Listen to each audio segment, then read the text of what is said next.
Salam, bugünkü dərsimizin mövzusu ağırlıq qüvvəsinin təsiri altında hərəkət və sərbəst düşmədir. Götürək bir cisim və fərz eləyək ki, bu cisim havadadır və yuxarı doğru atılıb. Biz bu cismi fərz edin ki, aşağıdan, yer səthindən yuxarı doğru bir daş atmışıq. Hər hansısa bir cisim yuxarı doğru atılıb. Bu cismə havada olduğu müddətdə hansı qüvvələr təsir edir? Təbii ki, cismi havada, istər havada olsun, istər səthdə olsun, cisim harda olsun, ağırlıq qüvvəsi hər zaman cisimlərə təsir edir təbii ki. Deməli, bu cismə ağırlıq qüvvəsi təsir edir, mc qədər və bir də təbii ki, müqavimət qüvvəsi təsir edir. Cisimlərə havada hərəkət etdiyi müddətdə müqavimət qüvvəsi təsir edir. Misal üçün, biz avtomobillə hərəkət edən zaman əlimizi avtomobilin şüşəsindən çıxardanda görürük ki, külək əlimizi arxaya doğru itələyir. O əslində havanın müqavimət qüvvəsidir. Müqavimət qüvvəsi yadda saxlayaq ki, hər zaman hərəkətin əksinə yönəlir. İstisnasız müqavimət qüvvəsi hər zaman hərəkətin əksinə doğru yönəlir. Və müqavimət qüvvəsi hava tərəfindən cisimlərə təsir edir. Deməli, cisimə təsir edən qüvvə deyəndə müqavimət qüvvəsində nəzərə almalıyıq. İndi bu havada olan cismə iki qüvvə təsir edir. Bir müqavimət, bir də ağırlıq qüvvəsi. Və o qüvvələr də eyni istiqamətdədir. Onda biz əvəzləyici qüvvəni tapsaq, əvəzləyici qüvvələr eyni istiqamətdə ona toplanır. Deməli, olacaq müqavimət qüvvəsi üstəgənsin mc ağırlıq qüvvəsi. Əgər cisimimiz aşağı getsə, indi fərz eləyək həminki cisimimiz, mc'lər cisim aşağı doğru atılıb və yaxud da sərbəst buraxılıb. Onda onun sürəti təbii ki, aşağı olur. Ağırlıq qüvvəsi hər zaman şaqul aşağı. Bu dəfə hərəkət aşağı olduğuna görə müqavimət qüvvəsi hərəkətin əksinə, yəni yuxarı doğru yönələr. Müqavimət qüvvəsi hər zaman hərəkətin əksinə deyirik. Bu halda əvəzləyici qüvvəni tapmaq üçün qüvvələr əks olana nə edirdik? Qüvvələri çıxırdıq. Amma böyükdən kiçiyi çıxırıq. Bəs böyük hansıdır? Gəlin ona baxaq. Böyük hansıdır? Cismi sərbəst buraxsaq və yaxud da aşağı doğru atsaq, əlbəttə ki, o cisim yeniləşən hərəkət edir. Yeniləşən hərəkət olduğuna görə deməli təcil də aşağı olacaq. Təcil aşağıdırsa, deməli təcil istiqamətində olan qüvvə böyükdür. Yəni ağırlıq qüvvəsi daha böyükdür. Bu ağırlıq qüvvəsini elə yazmışıq ki, müqavimət qüvvəsinə bənzəyir. Bunu düzəldək. FA. FA yox, bunu az öncə də mc yazmışdıq. Yenə mc yazaq. mc. Deməli, cismin təcili aşağıdırsa, deməli mc F müqavimətdən böyükdür. Onda biz əvəzləyici qüvvəni tapsaq, əvəzləyici qüvvə bərabər olur. Deməli, F əvəzləyici bərabər olur. Əks istiqamətdə onda dedik böyükdən kiçik çıxmalıyıq. Böyük də oldu mc. mc-dən çıxmalıyıq müqavimət qüvvəsini. Bax, cisimlərin yuxarı hərəkəti bir də aşağı hərəkətində əvəzləyici qüvvə bu formada tapılır. Bir çox suallarda, bir çox məsələlərdə bizə şərt verir. Başlanğıcda ya da sonda ki, müqavimət qüvvəsi nəzərə alınmır. Əgər müqavimət qüvvəsi nəzərə alınmasa, yəni 0 olsa, onda cismə, bax burada iki qüvvə göstərdik. Müqavimət, bir də ağırlıq. Müqavimət də nəzərə alınmayanda cismə təsir edən qüvvə sadəcə bu qalır, ağırlıq qüvvəsi. Burada da həmçinin, əgər müqavimət qüvvəsi nəzərə alınmasa, sadəcə bu qalır, ağırlıq qüvvəsi. Deməli, biz öyrəndik, yalnız ağırlıq qüvvəsinin təsiri altında hərəkət. Bundan sonrası. Onda elə başlığımızı mən dəyişdirirəm. Buradan yazıram, yalnız ağırlıq qüvvəsinin təsiri altında hərəkət. Təbii ki, bax, bu öyrəndiklərimiz, burada ağırlıq qüvvəsi, təkcə ağırlıq qüvvəsi deyil, müqavimət də nəzərə alınırdı. Müqavimət nəzərə almayanda yalnız ağırlıq qüvvəsi qalacaq. Yalnız ağırlıq qüvvəsinin təsiri altında hərəkətdə yenə bir cisimimiz var. Bu cisimə ağırlıq qüvvəsi təsir edir, şaqul aşağı, mc. Müqavimət də nəzərə alınmırsa yazmırıq. İndi cismə bir tək qüvvə təsir edəndə əvəzləyici elə həmin qüvvəyə bərabər olur. Başqa qüvvə yoxdur çünki toplayıb çıxmağa. Əvəzləyici qüvvənin də m olduğunu bilirik. M bərabərdir, olur mc. Buradan da m-lər ixtisar gedəndə a bərabərdir, j qalır. Deməli, yalnız ağırlıq qüvvəsinin təsiri altında cisimlərin aldığı təcil elə j-yə bərabər olur. Bunu da yadda saxlayaq. Təcil elə j-yə bərabər olur. Ona görə buradan bu kiçik j-nin növbəti bir adı gəlir. Sərbəst düşmə təcili.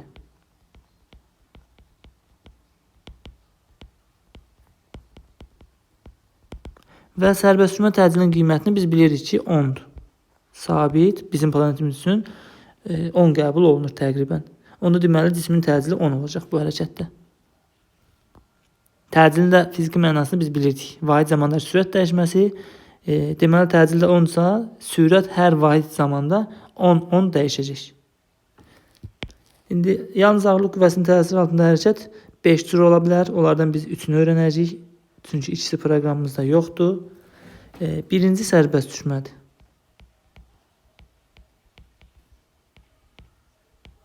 Sərbəst düşmə hərəkəti. Götürək bir cisim. Hər hansısa bir cismi götürmüşük. Sərbəst buraxmışıq. Təbii ki, sərbəst buraxılan cisim hansı istiqamətdə hərəkət edir? Əlbəttə ki, aşağı doğru düşməyə başlayar. Amma sərbəst düşən cismin başlanğıc sürəti 0 olur. Bunu da buradan qeyd edək və 0. Əlimizdə sükunət vəziyyətində saxlamışdıq. Başlanğıcda sürət yox idi və buraxdıqda artıq başlayacaq aşağı doğru düşməyə. Təbii ki, bu necə hərəkət eləyəcək? Aşağı düşdükcə yeyinləşən hərəkət eləyəcək. Aşağı doğru düşdükcə cisim yeyinləşən hərəkət eləyir. Bunun bir kopyasını götürək, bizə lazım olacaq. İndi sərbəst düşən cisim dedik necə hərəkət eləyir? Əlbəttə ki, 0-dan necə hərəkət eləyə bilər cisim? Ancaq və ancaq yeyinləşən. Deməli, sərbəst düşən cisim bərabər yeyinləşən hərəkət eləyir. Onda bərabər yeyinləşən hərəkətdə biz bilirik ki, sürət getdikcə artır. Burada 1 nöqtəsi götürsək, burada 2 nöqtəsi götürsək, burada 3 nöqtəsi götürsək, bu nöqtələrdə sürəti müqayisə eləsək, onda V3 böyük olur. V2 o da böyük olur V1-dən. Aşağı düşdükcə sürəti böyüyür. Bəs təcilləri müqayisə edilsə, biz təcilin J-yə bərabər olduğunu gördük. J də bizim planetimiz üçün sabitdir. 10-dur, dəyişmir. Deməli, bir nöqtəsində də A-J-yə bərabərdir, 3 nöqtəsində də A-J-yə bərabərdir. Yəni, hər yerdə eyni qiymət alır. Deməli, A3 bərabərdir A2, bərabərdir A1, o da bərabərdir J-yə.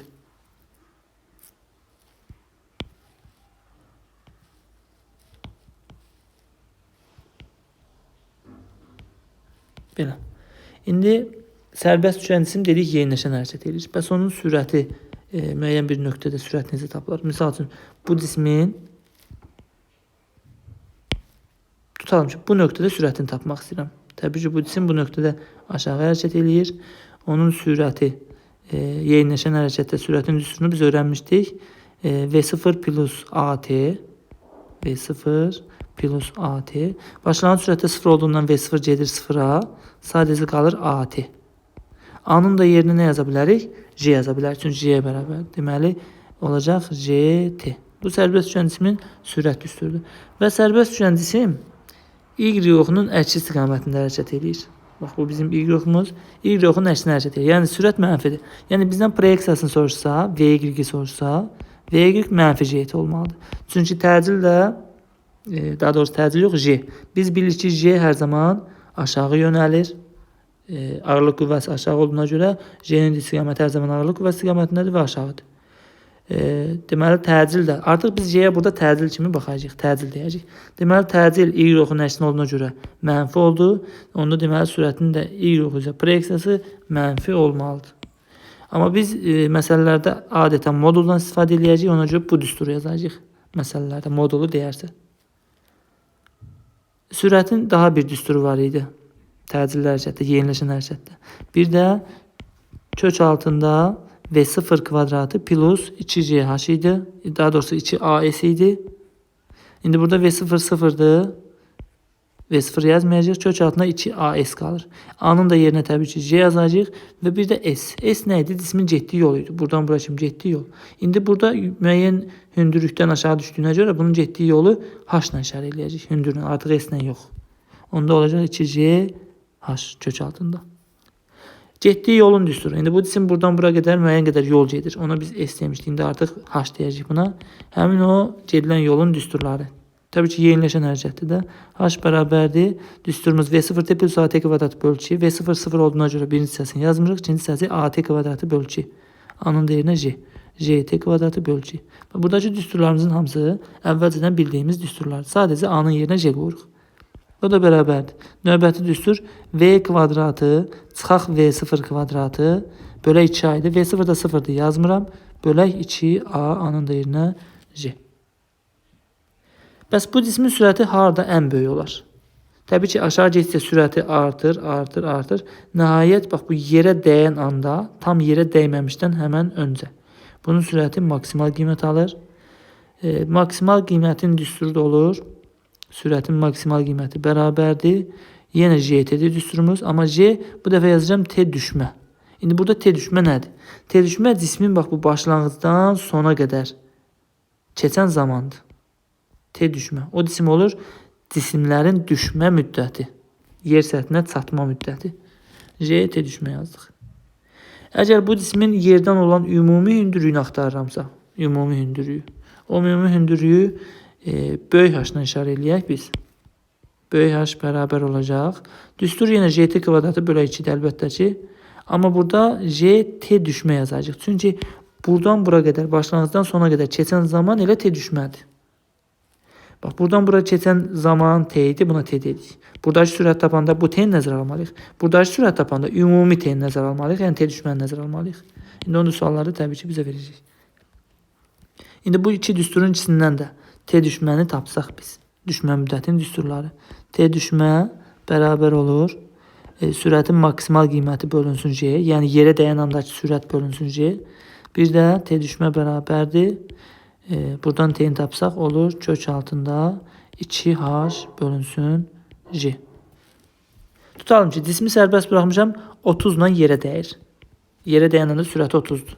Onda bu düsturdan istifadə edirik. 30 bölünsün J-də 10'dur. Deməli 3 saniyə düşürmüş. Ya da cismi sərbəst buraxmışam.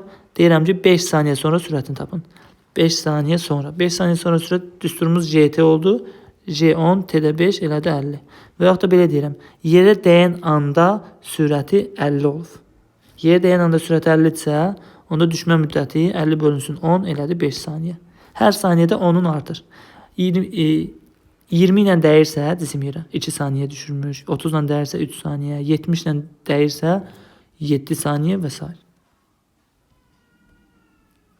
N'inci saniyəyə gedilən yol düsturu təcili hərəkətdə. İndi SN yazırdıq. Burada HN də yaza bilərik. HN. Və yaxud da elə SN də yaza bilərik. HN yazıq. SN yerinə H yazıq çünki. HN bərabər düsturumuz V0 plus minus A bölə 2 K minus 1 idi. Burada V0 0'dır yazmırıq. Sadəcə A bölə 2 A-nın dəyərinə J yazacaq. J bölə 2 2N minus 1 olur.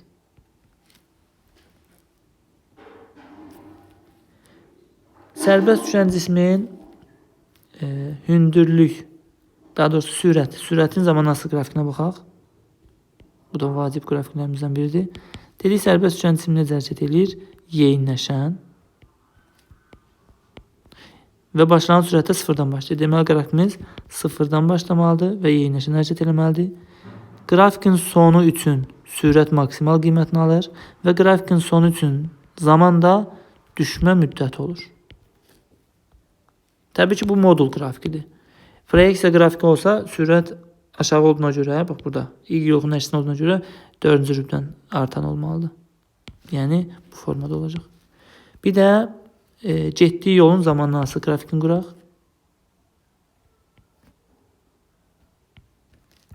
İndi burada getdiyi yolun yox, hündürlüyün zamanına asılı qrafikini quracaq. Cismin hündürlüyünün zamanına asılı qrafiki. Təbii ki bax bu cisim burada olanda bunun hündürlüyü müəyyən böyük H idi. Burada olanda bunun hündürlüyü kiçik H deyək. Təbii ki hündürlük nə oldu? Azaldı. Deməli cisim aşağı düşdükcə, yəni zaman keçdikcə cismin hündürlüyü azalır və yeniləşən hərəkət edir.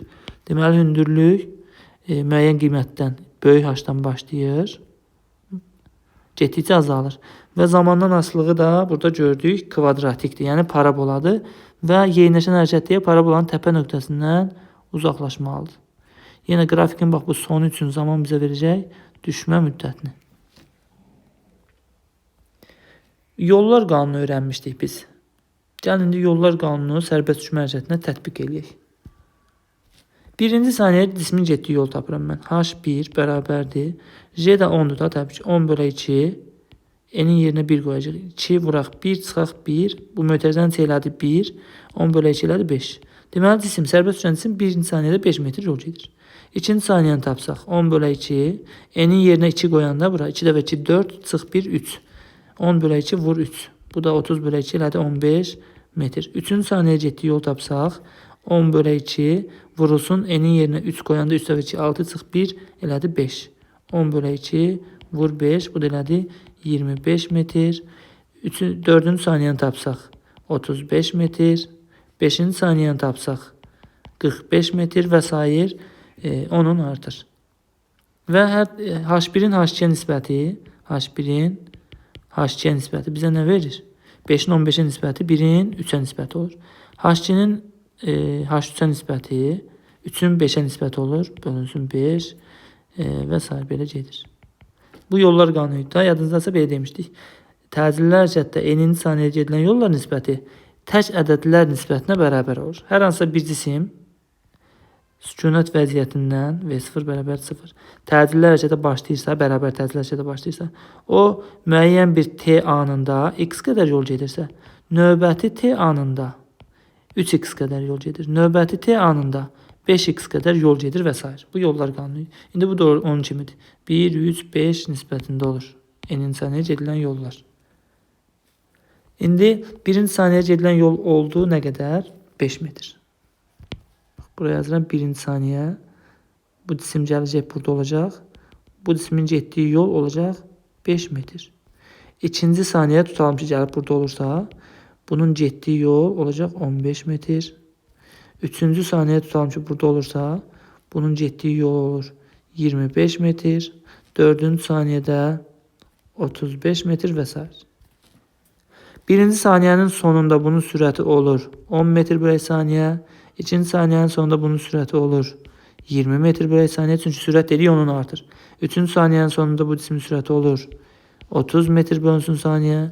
4-cü saniyədə olur 40 metr bölünsün saniyə. Tutalım ki, 40 ilə yerə dəydi. Düşmə müddəti 1, 2, 3, 4 hissə var. Deməli, düşmə müddəti 4 saniyədir. Ya da 40-ı bölürük bu düstura görə. 40-ı bölürük 10-a eləyir 4 saniyə. 1-ci saniyədə nə qədər yol getdi?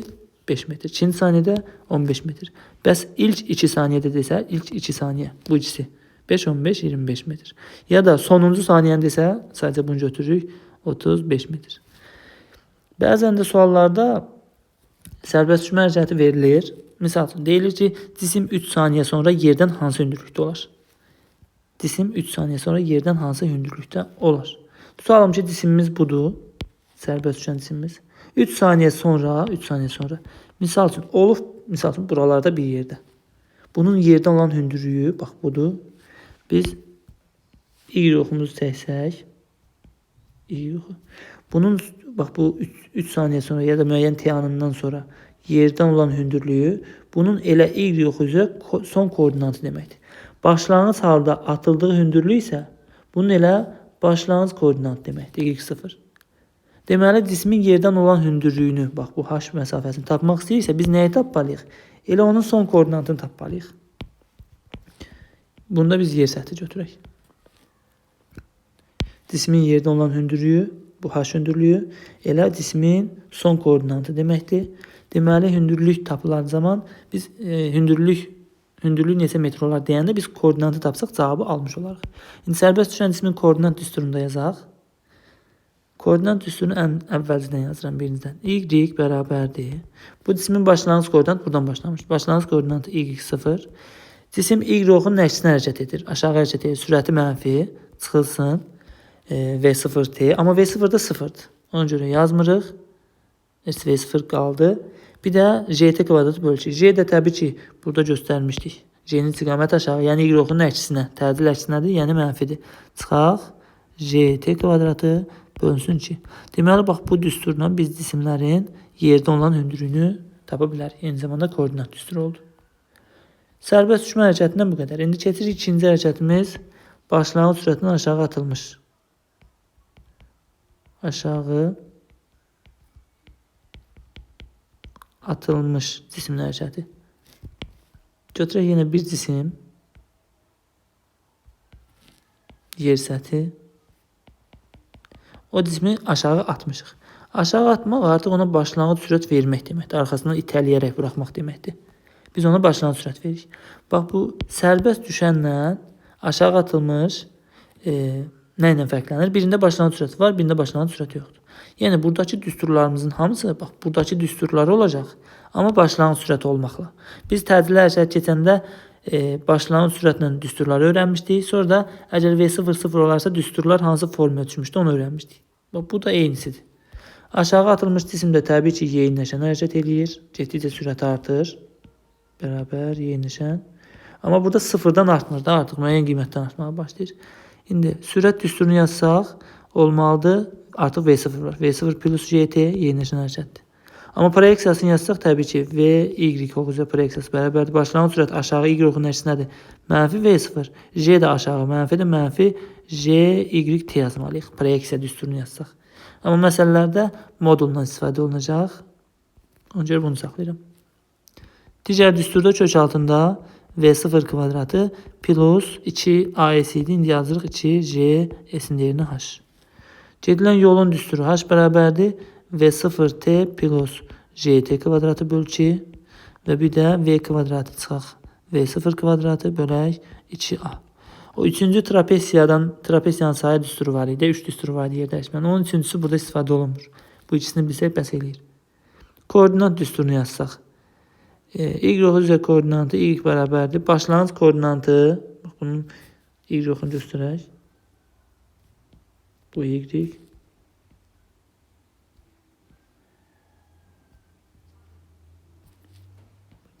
Başlanğıc koordinat Y0. Tutalım ki, gəlib buralarda olanda, buralarda bir yerdə biz bunun son koordinatını tapırıq.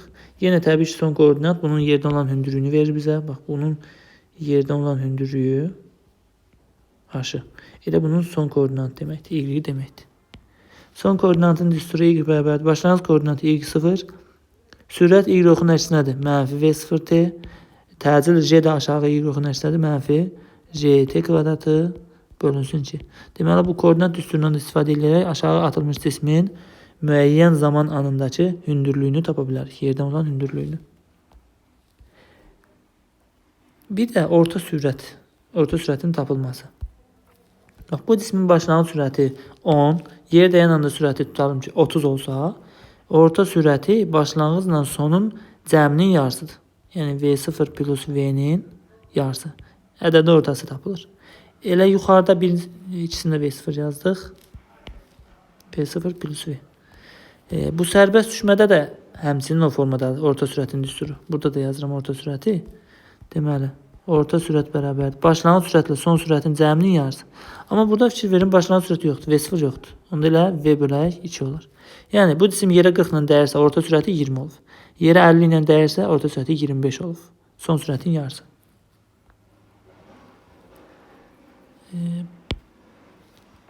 Aşağı atılmış cismi sürətinin zamanlaması qrafikində quraq.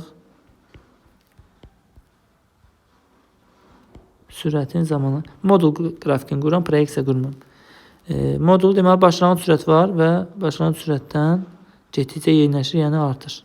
Grafikin sonu üçün sürət yenə bizə verəcək yerə dəyən andakı sürəti, yəni maksimal sürəti. Grafikin sonu üçün zaman bizə verəcək düşmə müddətini. Proyeksiya qrafikini qursaq 4-cü rübdən getməlidir belə. Çünki Y-in nəticəsi nədir? Mənfidir. Yer dəyişməsinin, yəni düşdüyü hündürlüyün zamandan asılı qrafiki, H-ın T-dən asılı qrafiki. Yenə yeyinləşən hərəkətdə bayaqçı kimi olur. Başlanğıc halda bu yerdən böyük H hündürlüyündə olsa, böyük H hündürlüyündən başlayaraq getdikcə hündürlüyü azalır. Yəni parabolanın təpə nöqtəsindən uzaqlaşmalıdır yeyinləşən hərəkət olduğuna görə. Yenə qrafikin sonu üçün bizə zaman verəcək düşmə müddətini. Üçüncü və sonuncu hərəkətimiz yuxarı atılmış cisimdir. Yuxarı atılmış. İndi fərz eləyək ki, cisim hər hansı bir dayaq üzərindən yuxarı atılıb. Burada bir cisimimiz var və həmin cisim başlanğıc sürətindən yuxarı atılıb. Təbii ki, cismə başlanğıc sürət verməsə yuxarı gedə bilməz. Yəni biz cismi sərbəst buraxaq, o yuxarı getsin, elə bir şey yoxdur. Aşağıdan yuxarı doğru bir sürət verməliyik, başlanğıc sürət. Bu da olsun bizim Y-oxumuz. Təbii ki, yuxarı atılan cisim necə hərəkət edəcək? Bir dənə daşı götürübsüz, atıbsız yuxarı. O daş əvvəlcə yavaşlayaraq yuxarı qalxır. Gedir yuxarılarda bir yerdə, hər hansı bir nöqtədə bir anlıq dayanır. Sürəti olur 0. Daha sonra oradan qayıdır geri düşür. Aşağı düşəndə də yeyinləşərək düşür da təbii ki. Bundan əvvəl öyrəndik. Deməli cisim yuxarı gedəndə yavaşlayır, aşağı gedəndə yeyinləşir. Deməli yuxarı atılmış cisim əvvəlcə yavaşlayan, sonra yeyinləşən hərəkət edir. Sürət düsturuna baxaq. Yazaq birinci. Sürət bərabərdir. Başlanğıc sürət V0 və cisim yavaşlayan hərəkət edir. Mənfi A-nın dəyərinə yazaq. GT. Əslində proyeksiya düsturunu belə yazmalıyıq. V bərabərdir. Elə düz yazıq. Elə belə. Proyeksiya düsturda belə olur. Eynən üstə düşür. Nəyə görə? Çünki J aşağı, J mənfidir. Sürət də yuxarı, başlanğıc sürət müsbətdir. Proyeksiya düsturundan modul düsturu elə üst-üstə düşür. Eyni olur. Yuxarı atılmış cisimdə. Yavaşlayan hərəkət olduğuna görə belə yazılır. V0 çıxaq GT. Digər düsturda kök altında V0 kvadratı çıxaq 2AS idi. 2JH yazırıq. Getdiyi yolun düsturu H bərabər yavaşlayan hərəkətdə sürət düsturu V0T minus GT kvadratı böl 2. Bir də yavaşlayan hərəkətdə V ilə V0 yer dəyişdirirdi. V0 kvadratı çıxaq V kvadratı bölək 2J. Koordinat düsturunu yazsaq. Y bərabərdir. Tutalım ki, hər hansısa bir aralıqda. Burada bunun koordinatını təyin etmək istəyirəm. Bir neçə hissə göstərək.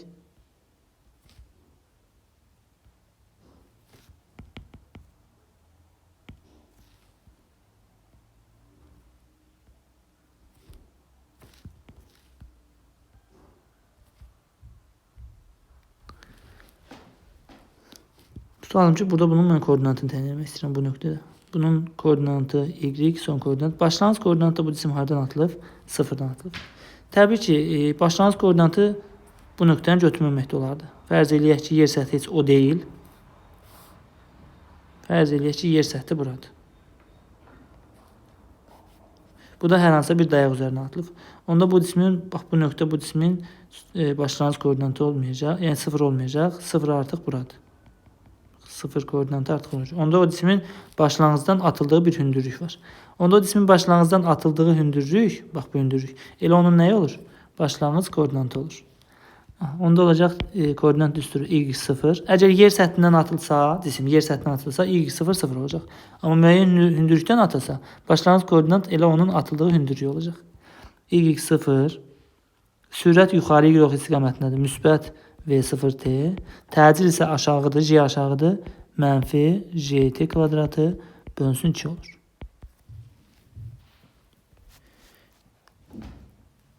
Biz dedik ki, bu cisim yuxarı yavaşlayıb, ən sonunda ən yuxarıda dayanacaq. Bir anlıq dayanıb geri qayıdacaq. Onda bu cismin qalxa biləcəyi ən böyük hündürlük bu olmazmı elə? Bu cismin qalxa biləcəyi ən böyük hündürlüyü H indeksində max yazacağıq. Yəni maksimal qalxma hündürlüyü. H max. Fikir verin, H max elə bu cismin nə idi? H max. Bax bu yuxarı hərəkət eləyir, yavaşlayan hərəkət. Yavaşlayan hərəkətdə bax bunu biz üfüqi istiqamətdə təsəvvür etsək, yavaşlayan hərəkətdə tormoz yolu var idi yadımızdadsa. Cismin dayanana qədər getdiyi yol. İndi bax bunun H max'ı bunun dayanana qədər getdiyi yoldur elə. Tormoz yoludur. Və son sürətdə 0'dır. Tormoz yolunun düsturda V0 kvadratı bölək 2A idi. Buradan çıxır da elə. Burada son sürət 0. Qalır nə? V0 kvadratı bölünsün 2A. Onda H max'ın düsturu olacaq.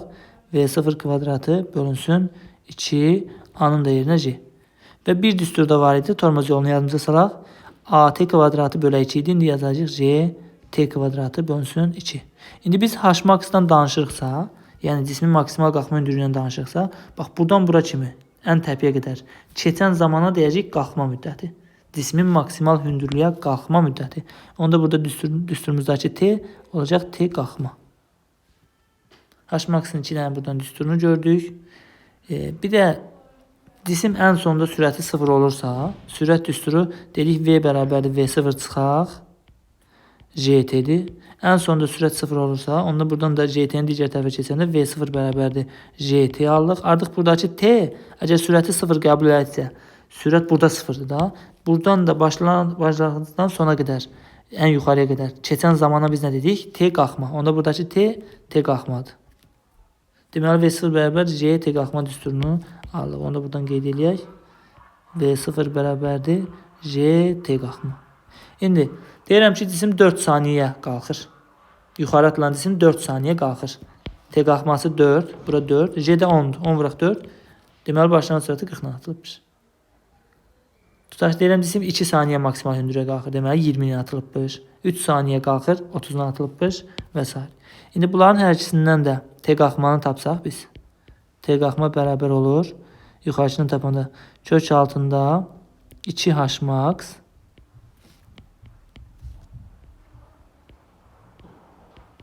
bölünsün J. Digərindən tapsaq aşağıdan T qalxma bərabərdir. V0 bölünsün J. V0 bölək J elə tormoz müddətinin düsturu deyilmi? İndi bu cisim bu nöqtədən bu nöqtəyə gələnə qədər tormozlanır. Keçən zamanda elə bunun tormoz müddətidir. Tormoz müddətindən T qalxma da qalxma müddəti elə eynidir. Koordinat düsturunu gördük, sürət, yol düsturlarını gördük. Maksimal qalxma hündürlüyünün düsturlarını gördük. Çox vacib düsturlarımızdandır. Qalxma müddətinin düsturlarını gördük. Eyni zamanda sərbəst düşən cisimdə də düşmə müddətinin düsturları elə kök altında 2H bölək J, bir də V maksimum bölək J idi. Burada da eynən həmçinin elədir. Kök altında 2H max bölək J, bir də V max bölək J. Elə V0 bölək J, V max bölək J deməkdir. Nəyə görə? Çünki yuxarı atılmış cismin ən böyük sürəti başlanğıc anda olur. Yuxarı getsə sürət artır. Və cisim maksimal hündürlüyə qalxandan sonra artıq bu nöqtəyə gəldi. Bundan sonrası elə sərbəst düşmə olur.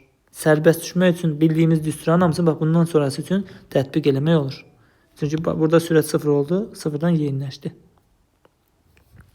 İndi N-in saniyə gedilən yol düsturunda yazaq.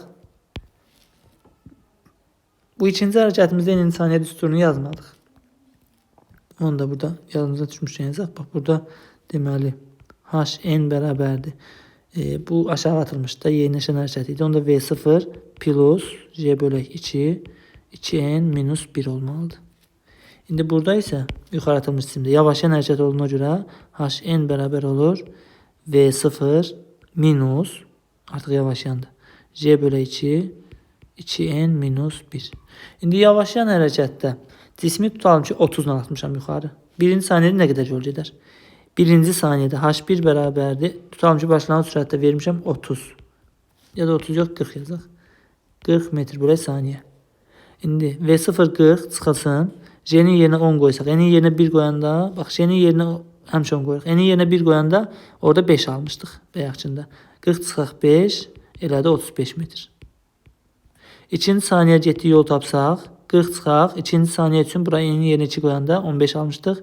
40 çıxaq 15, elədi 25 metr. Üçüncü saniyədə 15 metr. Dördüncü saniyədə 5 metr gedib. 5 metrdən sonra yoxdur. 5 metrdə artıq ən sonuncu saniyədə getdiyi yol 5 metr olur, dayanır. Deməli, birinci saniyədə bax burada. Birinci saniyədə getdiyi yol 35 metr. İkinci saniyədə getdiyi yol 25 metr. Üçüncü saniyədə getdiyi yol 15 metr. Dördüncü saniyədəki və sonuncu saniyədə getdiyi yol 5 metr. Daha doğrusu sonuncu saniyə deyil. Bu qalxdığı müddətin sonuncusudur. Ondan sonra yenə davam edəcək, aşağı düşəcək. Aşağı düşəndə də sərbəst düşmədə olduğu kimi təbii ki, yenə düşəndə birinci saniyədə 5 metr, 15 metr, 25 metr, 35 metr yol edəcək. Deməli, yeniləşən hərəkətdə yollar qanununa görə rəqəmlərimiz belədir. 5, 15, 25, 35. Yəni 1, 3, 5, 7, 9 nisbətində. Yavaşlayan hərəkətdə isə yuxarı gedəndə yavaşlayır. Bu rəqəmlər tərsdən gəlir. 35, 25, 15. Yəni 9, 7, 5, 3, 1 nisbətində olur. Tərsinə. Amma yuxarı atılmış cisimdə yollar qanunu tətbiq etmək üçün birinci başlanğıc sürətin qiymətini bilib, qalxma müddətini tapmalıyıq. Neçə saniyədirsə, həmin saniyə üçün bax bu 5, 15, 25 rəqəmlərini düzməliyik. Bir dənə nümunə deyirəm, nə demək istəyirəm. Tutalım ki, bir cisimimiz var, yuxarı doğru tutalım ki 60 metr bölək saniyə sürətinə atılıb. Başlanğıc sürəti V0 60-dır. İndi bu cismin qalxma müddəti nə qədər olacaq? Tez qalxmanı tapırıq buradan, V0 böləcəkdən. 60-dan 60-lıqsa 6 saniyə qalxır da, təbii ki, 10-a bölükdə hər saniyə sürəti 10-dan azalır. 10-a böldük, 6 saniyə qalxır. 6 saniyə üçün yollar qanunu rəqəmləri 5, 15, 25, 35, 45, 55. 6 saniyə düzəldi.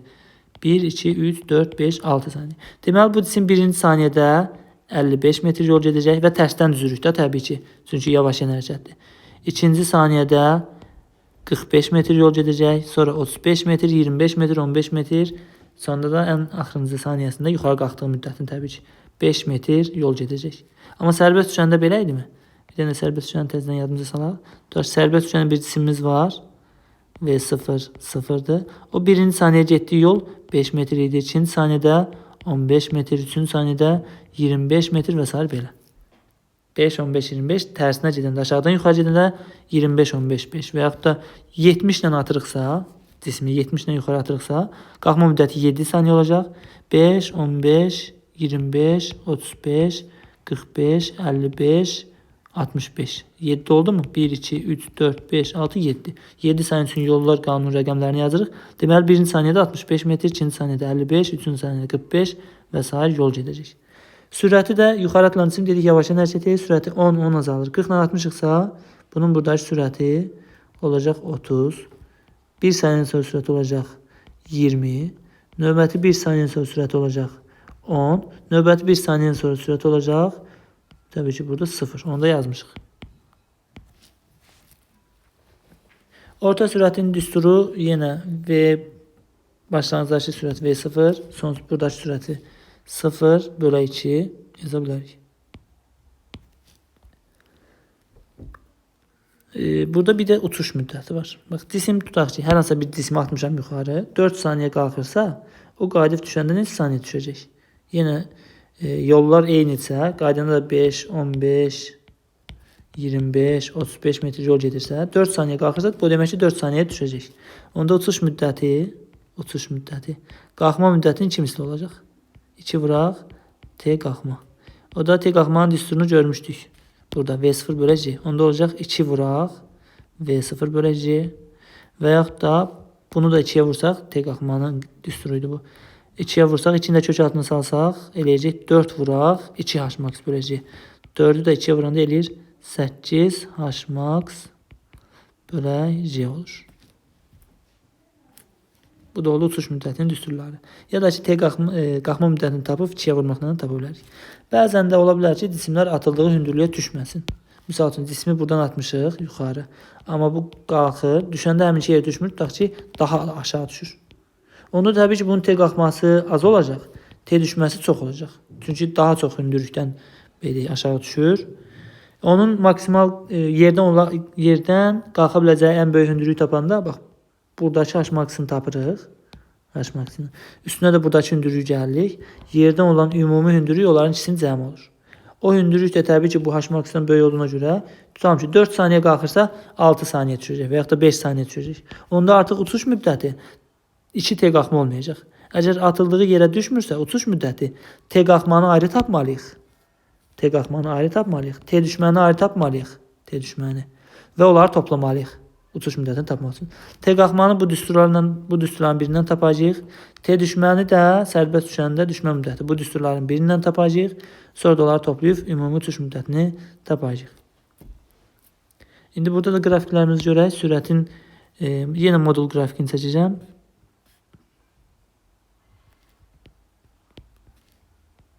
Sürətin modulunun zamanı qrafiki. Deməli, yuxarı atılan cisim əvvəlcə yavaşlayan hərəkət elədi. Başlanğıc qiyməti V0'dır. Yavaşlayan hərəkətdə sürət azalır. Sürətin 0 olduğu zaman anı olur T qalxma. Daha sonra sürət yenidən artır və sürət yerə dəyən anda da sürəti başlanğıc sürətə bərabər olur. Nəyə görə? Çünki bu cismi, tutalım ki, 40 ilə 60-ıqsa 4 saniyə qalxır. Qayıdıb 4 saniyədə həmin yerə düşür. 4 saniyə qalxırsa sürəti burada 0 olur. Ondan sonra növbəti 4 saniyədə sürəti 10 artıb yenidən 40 olur. Yəni cismi hansı sürətlə atırıqsa həmin sürətindən qayıdıb yerə düşür. Təbii ki, atıldığı yerə düşürsə. Yoxsa buradan 40 ilə atırıqsa, gəlib bu aşağı bura düşürsə, təbii ki, 40 ilə düşməyəcək. Biraz böyük sürətlə düşəcək. Atıldığı yerə düşürsə, son sürət başlanğıc sürətə bərabər olur. Həmin o son sürət üçün zaman da olur T uçuş. Bax, bu nöqtə bizə T qalxmanı verdi. Bu nöqtənin zamanı bizə verir T uçuşu, yadda saxlayaq. Yəni, qrafiklərdə də, topluda məsələlərdə də belə bir qrafik verəndə, tutalım ki, sən V0 tapmaq istəyirsən bu düsturla, T qalxma ilə. J vurulsun, gətirib buradakı qiyməti yazsan, səhv olacaq, buradakı qiyməti yazmalıyıq. Bir də hündürlüyünün zamanı qrafikində quraq, hündürlüyünün. H-ın T-dən. Başlanğıc anda bu cisim hündürlüyü yox idi. İndi fərz edək ki, bu yer səthidir. 0 hündürlüyündən gedir. Təbii ki, müəyyən H hündürlüyündən getsə, onda başlanğıc qiyməti olacaq da. Müəyyən h hündürlüyündən getsə, qrafikimiz belə olur. Yavaşın hərəkəti parabolun təpə nöqtəsinə. Daha sonra oradan da yerə düşür belə. Amma başlanğıc anda yerdən atılmış olsa, başlanğıc hündürlüyü yoxdur. Sıfırdan qrafikimiz belə olacaq. Parabolanın təpə nöqtəsinə getməlidir. Çünki yavaşın hərəkətli birinci hissəsi. Daha sonra aşağı getməlidir, hündürlüyü azalmalıdır və yenə yeniləşən hərəkət olduğuna görə parabolun təpə nöqtəsindən uzaqlaşmalıdır.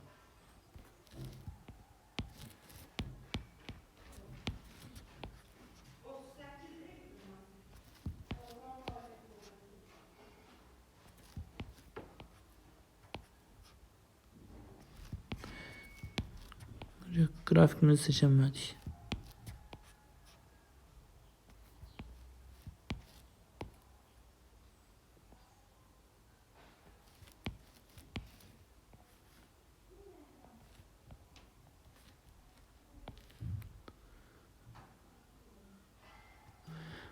Grafikimiz olur belə.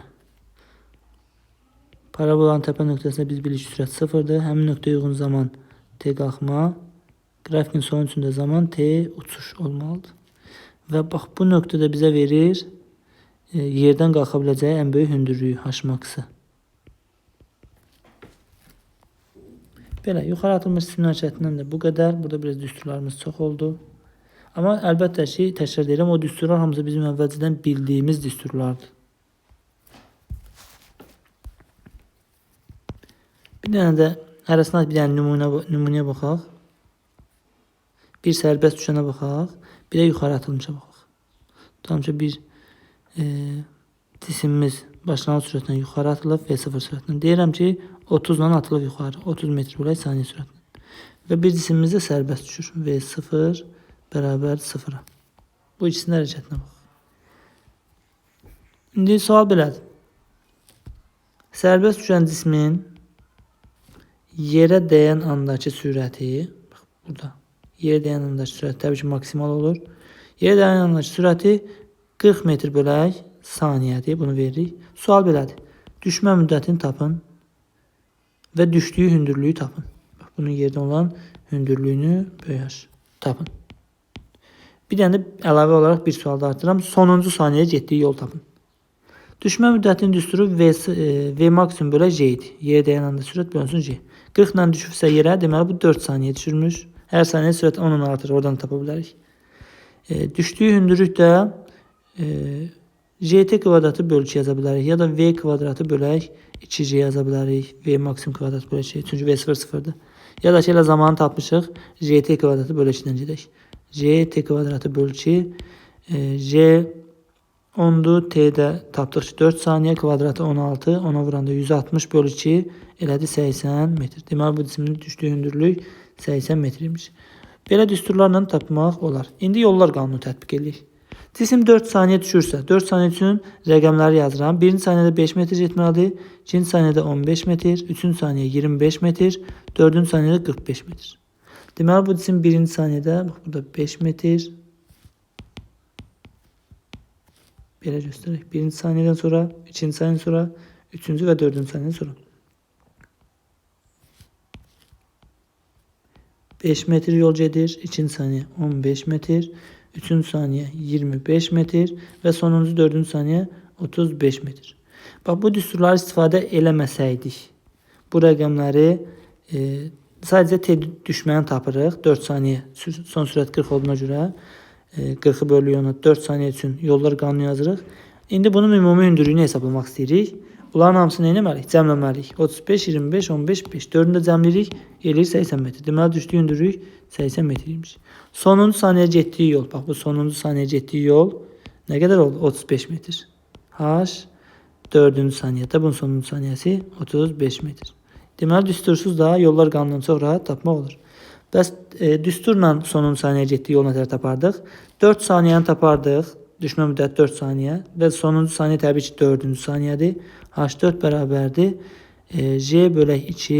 2 n minus 1 düsturundan 2 vuraq 4 minus 1-dən. J də 10'dur. Bunun yerinə 10 yazsaq. Mötərizənin içi 7 eləyir. 10 bölək 2 5 eləyir. 5 dəfə 7 35 metr düsturla da tapa bilərik. Yəni bütün sualların həm düsturla cavabını tapa bilərik, həm də yollar qanunundan həll edib cavabı tapa bilərik. İndi yuxarı atılmış cismin hərəkətinə baxaq. 30 ilə yuxarı atmışıqsa qalxma müddəti T qalxma V0 bölə J-dir. 30-dan 60-ıqsa 3 saniyə qalxır ifadə edə bilərik. 40-dan 60-ıqsa 4 saniyə qalxır və s. Deməli bu cisim 3 saniyə ən yuxarı qalxacaq. Ən yuxarıda bunun sürəti 0 olacaq. Sonra təzədən aşağı düşəcək. İndi birinci saniyyə getdiyi yol, ikinci saniyyə getdiyi yol, bir də üçüncü saniyyə getdiyi yol nə qədər olacaq? 3 saniyə daxil ümumi. Yollar qanunu yazırıq 3 saniyə üçün. 5, 15, 25 bitdi. 3 saniyəlik. Və yuxarı atılan cisim yollar qanununa görə yollar qanunu rəqəmləri tərsdən başlayır yuxarı atılanda. Yavaş hərəkət olduğu üçün. Birinci saniyədə 25 metr yol gedir, ikinci saniyədə 15 metr yol gedir, üçüncü saniyədə və sonuncu saniyədə 5 metr yol gedir. Desək ki, sonuncu saniyədə neçə metr yol getdi? 5 metr. Birinci saniyədə 25 metr. Bəs bu cismin maksimal qalxa biləcəyi hündürlük bu üçünün cəmi. Maksimal qalxa biləcəyi hündürlük H-maxı 3-ün cəmi elədir 45 metr. Ya da düsturunu tapa bilərik. H-max'ın düsturu necə idi? V0 kvadratı bölünsün 2J. V0 30'dur, kvadratı 900 bölünsün 2J'mizdə 20, bu da elədir 45 metr. Qalxma müddətini V0 bölə J-dən tapdıq. Tutalım ki, birinci saniyədən sonra sürətini tapır, soruşur. 1 saniyədən sonra sürət olacaq 20 metr bölü saniyə. Çünki 10'un azalmalıdır. İkinci saniyədən sonra da sürət olacaq 10 metr bölü saniyə və s.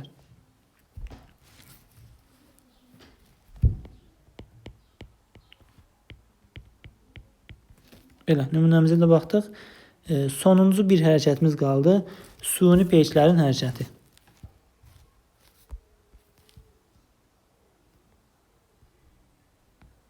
Belə yazaq. Birinci kosmik sürət. Suni peyklər yer ətrafında, bizim planetimiz ətrafında birinci kosmik sürətlə hərəkət edir.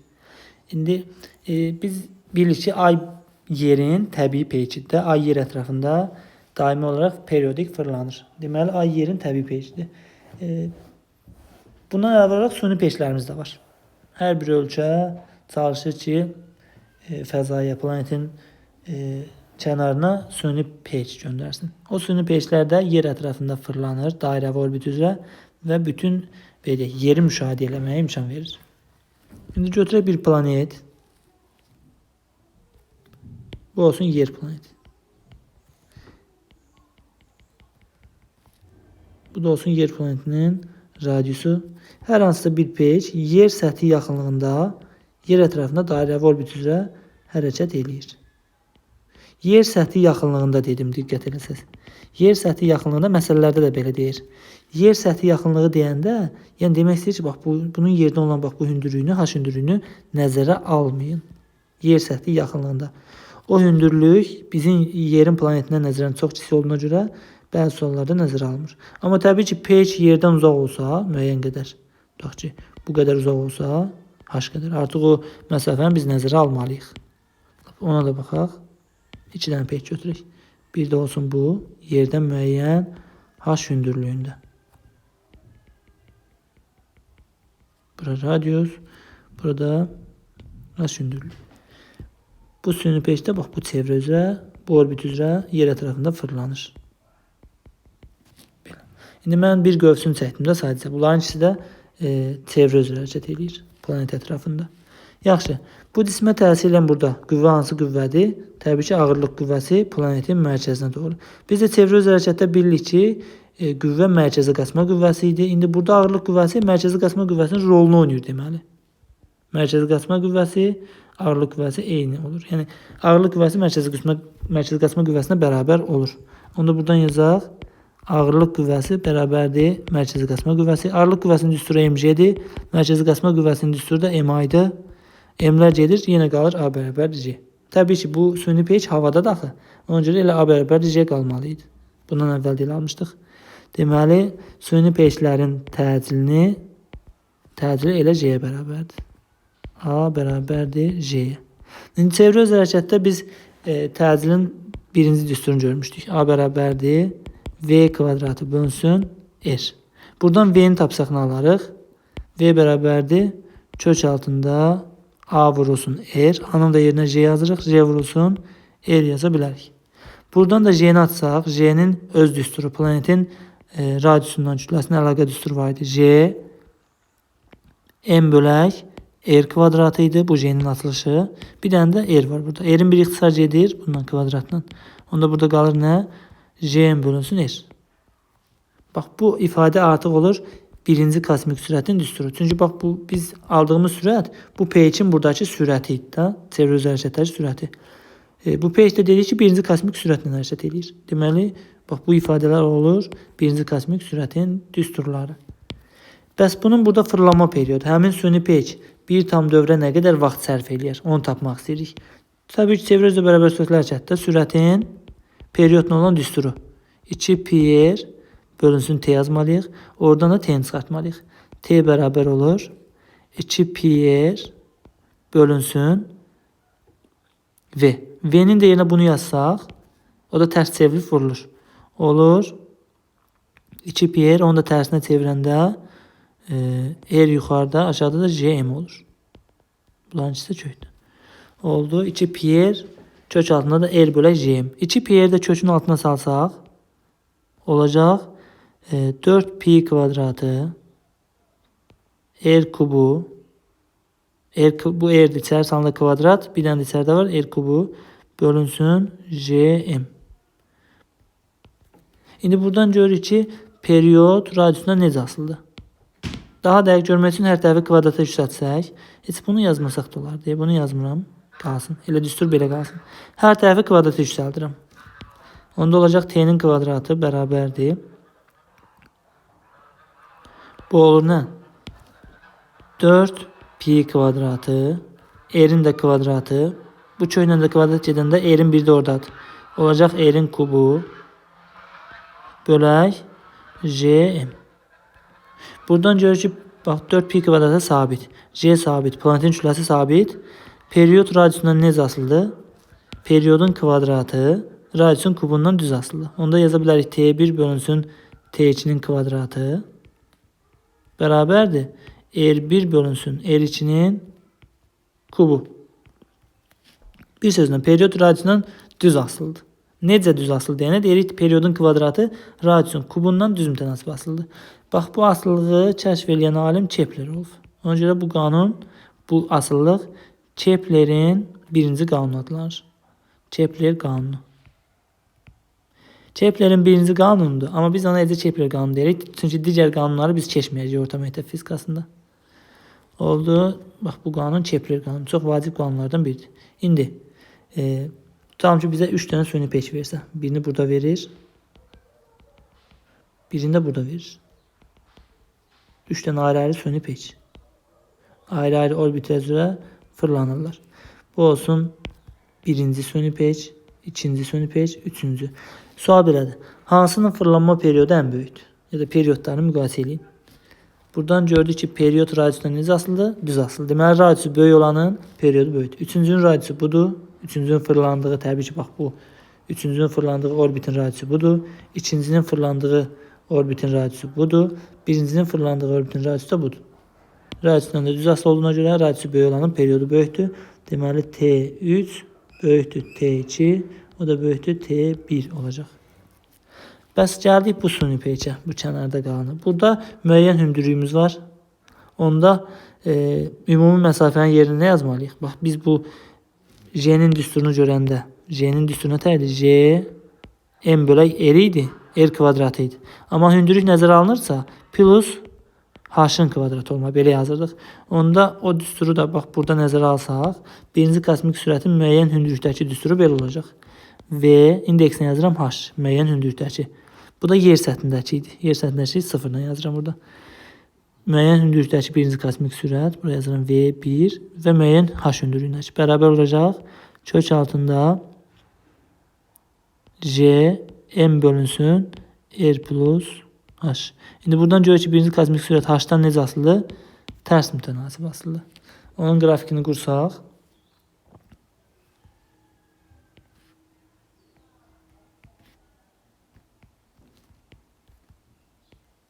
Birinci kosmik sürətin hündürlükdən asılı qrafiki. Başlanğıc qiymət təbii ki bu qiymətdən, yer səthindəki qiymətdən başlayır və birinci kosmik sürət 0 yazıram burada. Yəni yer səthindəki qiymətindən başlayaraq getdikcə azalır. Əgər h bərabərdir 3r olsa, 3r. Bu h-ın yerinə 3r qoysaq, 3r bir yerdə burada var. Topladıq 4r. 4r'dən də 4-dən kökdə 2 çıxır. Kənara 2 çıxacaq. Yəni burada bölünsün 2 olacaq ən sonda. Yəni yerdəkindən 2 dəfə kiçik olacaq. Onda burada bu nöqtə üçün birinci kosmik sürətin qiyməti yerdəkindən v 1, 0, yer səthindəkindən neçə dəfə? 2 dəfə kiçik olacaq. Belə. H bərabərdir. Misal üçün 8r olsa, 8r qoyaq bura. 8r. Üstünə də bir dənə 9r. Kökdən 3 çıxacaq 9-dan. Yəni məxrəcə 3 çıxacaq. Deməli 3 dəfə azalacaq. Deməli h bərabər 8r-də kosmik sürət 3 dəfə azalır. Və birinci kosmik sürət 0-cı səviyyədən, yəni yer səthindəkindən 3 dəfə kiçik olacaq.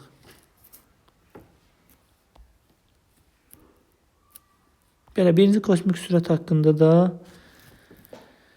bu qədər idimi? Son bir düstur qalıb. Onu deyək. Birinci kosmik sürətin sıxlıqla əlaqə düsturu var. Planetin sıxlığı ilə. Onu da buradan yuxarıdan yazıram. Ya da gələ aşağıdan yazaq. Son bir düstur. Deməli, birinci kosmik sürətin sıxlıqla əlaqə düsturu. Düsturu gördük. Kök altında J bölünsün R-dir. İndi sıxlıqla əlaqə deyirsə, məsələlərdə bizə sıxlıq verirsə, biz nə yazmalıyıq? Təbii ki, kütləni. M-in yerinə, deməli J, M-in yerinə rho V yazırıq. Rho. V-nin də yerinə 3/4 pi R kubu. Aşağıda da bir dənə R var. R ilə R kubun biri gedir, R kvadratı qalır. Onda bunu elə birbaşa R kvadratı yazdım. Belə bir düstur aldıq. Bu R kvadratından da R kvadratını kökdən çıxartsaq, kənara R çıxacaq. Buradan görür ki, birinci kosmik sürət radiusdan düz asılı olacaq. Tamam, çıxartmıram, qalsın. Lazım olsa məsələlərdə çıxardarsınız. Ağırlıq qüvvəsinin təsiri altında hərəkətlərdən bu qədər. Sağ olun.